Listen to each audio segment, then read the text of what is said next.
Go fast. All right, we'll start out with an opening statement and just talk about camp overall.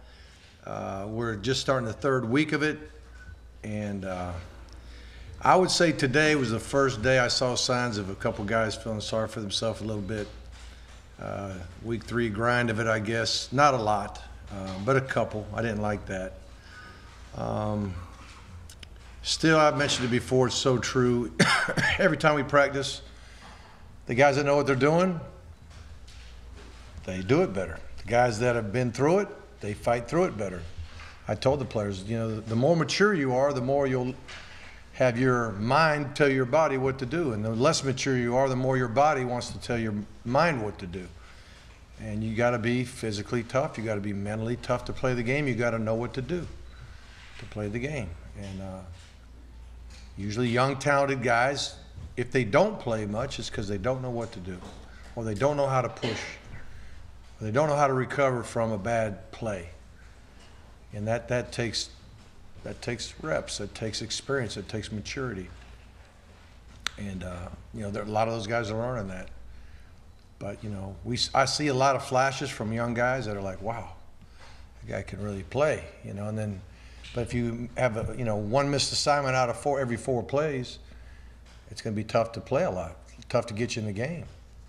If we're no huddling and trying to go fast on offense, same thing, other people going fast on defense, you know, we can't sit here and say, here's the play, son, run that play and then come back out like in the old days. When you huddled, you might say, hey, you go in for this play and then you come back out. It's just, things are happening too fast to do that. So, but overall, it's been an excellent camp, and we're just trying to make every day perfect, you know. That's what we're striving for. So with that, I'll open it up.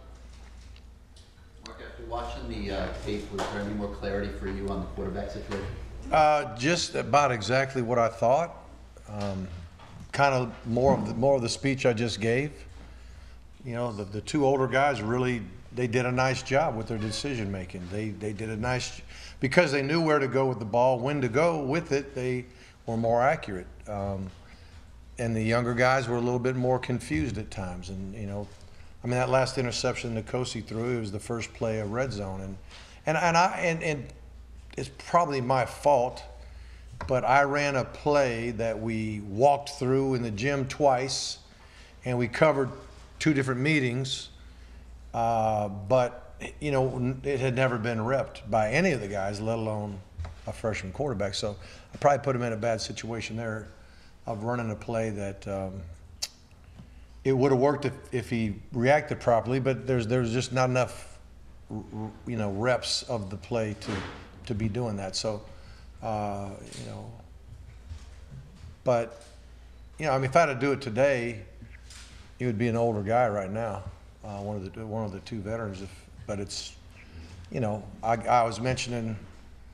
I said 2 different things. In one interview, I was like, I got to start getting my best with the best and getting continuity and all that. And then another interview, one of my answers was I got to be patient and all that. And then after going to church and spending some time just sleeping and praying, and I wasn't sleeping in church, but just getting a good night's rest. And by the time church was over, I felt like I got to stay patient and let this run its course, at least through the next scrimmage, to start saying, this is what I'm going to do.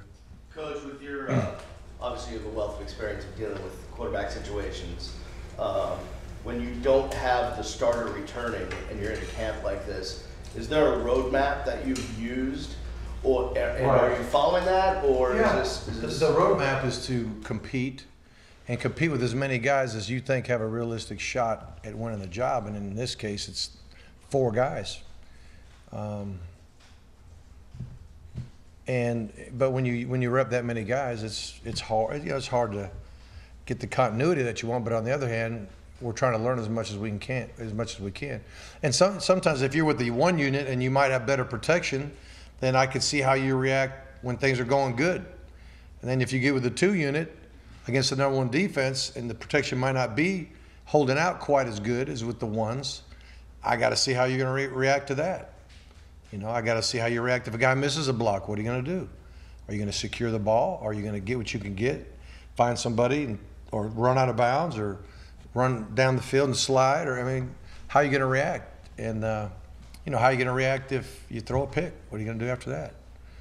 How are you going to react if you have a rough day overall? You know, can you recover and be mature enough to go back and competing? So, you know, the goal is to try to be as equal as I can with reps with the 1 unit, 2 unit, and even 3 units sometimes.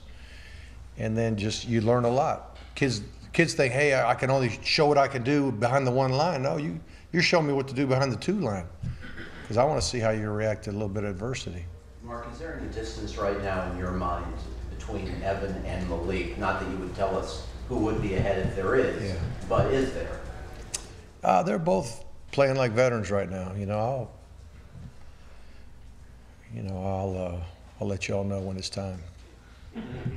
Coach, you mentioned, going to worship, long suffering, the patience, and that's kind of how you're moving forward.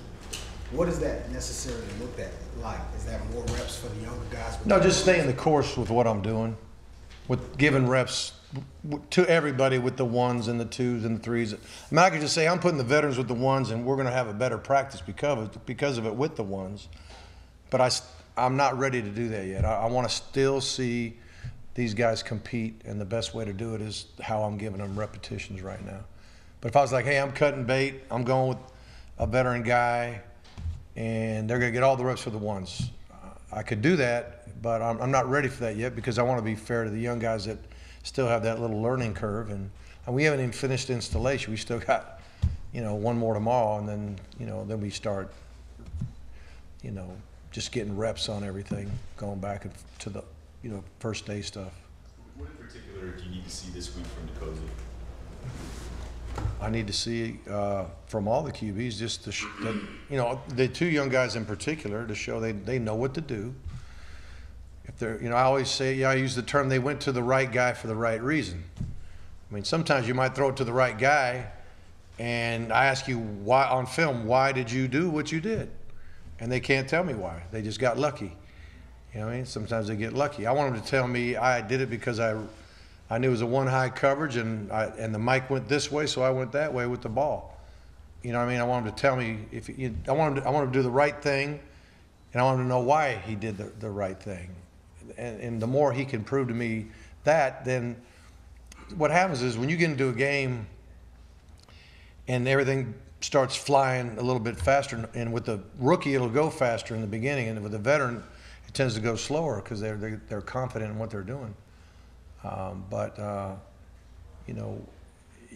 to get them to create habits that will carry them when they're a little nervous, or carry them when they're a little bit tired, or carry them when they get hit in the mouth and they got to go back and drop back in the pocket again, and trust protection and trust the process of how we teach them to read coverage and things like that.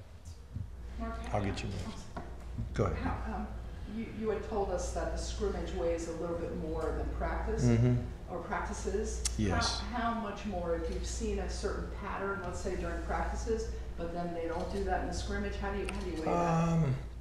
I just think scrimmage is as close to a game day as you can get, and I think everybody's just got a little bit of more excitement, a little more juice, maybe a little bit nerves. I know I was telling the players, I'm calling the scrimmage on Saturday, and on Wednesday, starting Wednesday night, Thursday, I'm thinking about what am I going to do on Saturday? What am I going to call? What am I calling this down and distance, that down and distance? I'm watching extra film to try to figure out what I think Manny might do on 3rd down and medium, 3rd down and long. It's a different preparation than just a normal practice. And I think it's true for players and coaches. And so now, how are you going to react when it's closer to being real? Because it also, with QB play, you throw routes on air. There's no one there but a receiver and you. Man, he looks good. Then you go one-on-one, a DB out there. How can he do there? All right, then you go 7-on-7, no pass rush. So now he's reading coverages and he's going to here and here. How does he do there? Then you bring the team stuff in. How does he do when there's a pass rush and that kind of thing? The next level is, how does he do in a scrimmage?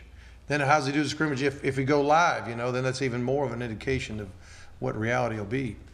And that's the big reason why I'm like, should I play him live? Should I not? Because you do learn things, but right now the the thing I do believe about them all, here's the good news. The 4 guys I'm giving reps to can all play this game and run this system, and I'm excited about that. And so again, it's a matter of, who's it going to be? Yes, sir.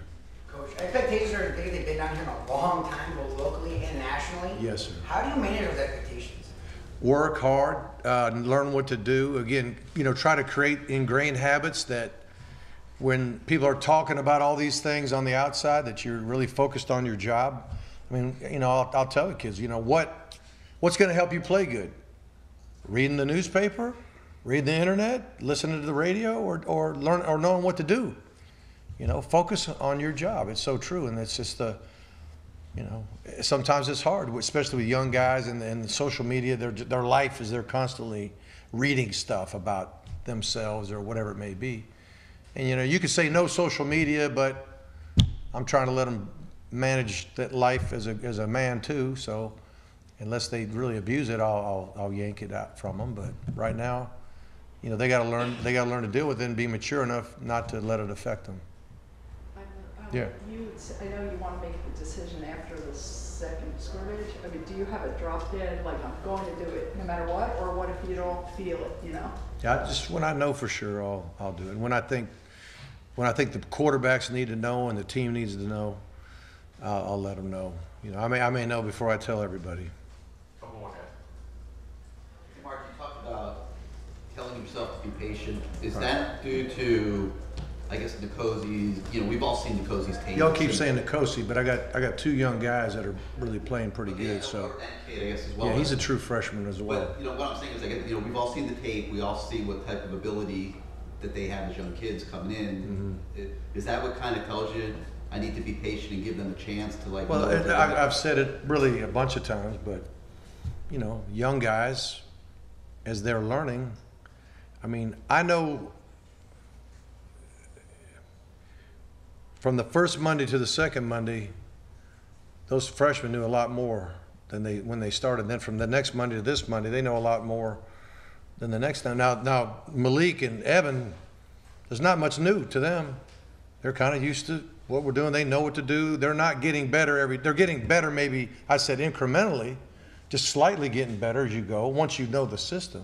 But guys that are just learning what to do and getting confidence in what to do, they tend to get better faster. And so, from this scrimmage to the next scrimmage, there may be a big difference. So that's why I'm trying to be patient. Yes, ma'am. Mark, we've talked a lot about how you're handling it and navigating it. How are you seeing the 4 guys handle it? I think really good. I think they're all having fun. I think they're all competing. I see them cheer for the other guy. I see them, when a guy throws a beautiful ball, you can't help but admire it. You can't help but say, it's a great throw, and guys aren't like, oh man, I wish he didn't do that, or to a teammate. I just see them competing. I see them being friends. They all know they're fighting for the same prize, and somewhere down the road, somebody's going to, get their feelings hurt, and then we'll see how they react after that. I mean, not everybody can start, only one. Coach, Right here, he was next. Thanks, Mark. In a situation like this, you're going to name a starter. Mm-hmm. Is that going to be the guy, or do you like the competition to keep going on? Oh, it'll keep season? going. We'll keep competing. I mean, I've said this before too. If you got a guy here and the next guy's here, it's going to take a while before you put this guy. If you got 2 guys that are like this and you got to make a decision on who it's going to be, if they're like this, you might say, I'm going to play them both and just find out. My first year at Georgia, I had Corey Phillips and David Green, and I didn't know. And I said, I don't know how I did it exactly, but I think I went 2 series and then 2 series and then 2, just swapped them every 2 series, something like that. And at the end of the day, it was pretty, that particular day, I think Green hit the first 10, 11 passes in a row. And he remained the starter for the next 4 years, and actually was the winningest quarterback in the history of college football when he was done. But I didn't know for sure that day. obviously we're a little bit interested in the quarterback position, Yeah. but aside from them, has there been an unsung guy, an unsung group, an unsung position? Well, I love what our defense is doing, especially, especially the veteran group. But, I mean, I love the leadership of Chad Thomas. Everybody talks about music this, music that. He's like, I'm focusing on football. He knows he's gifted in music, and he has a wonderful career probably in both things, one of the few guys that can be great at two things like that. But he's focusing on football. He's focusing on getting better. He's focusing on helping young guys get better. I mean, Shaq Quarterman loves football. He loves coming every day. McLeod, those two dudes, I mean, they're really, really good players, and they're in so much better shape, and they know so much more than they knew a year ago. I mean, they're just playing on athleticism and guts and instincts and toughness. But these guys are special, and you got Jaquan Johnson back there, being a great leader and, making plays. And, I just see enough guys, that are really trying to lead by example and lead by just flat out not allowing anybody to not meet the standard. If guys aren't meeting the standard, those guys are blistering them before a coach can get to them. And that's good. McDermott, same thing, Herndon, Mark Walton, guys like that. I mean, Barrios has been phenomenal. Phenomenal blocker, phenomenal route runner, ball catcher in traffic, leader, teaching kids, just nonstop helping guys know what to do, whether he's in or he's not in. He's been super. Thanks, guys. We're going to bring the assistants in now. Yep. Okay. See you guys.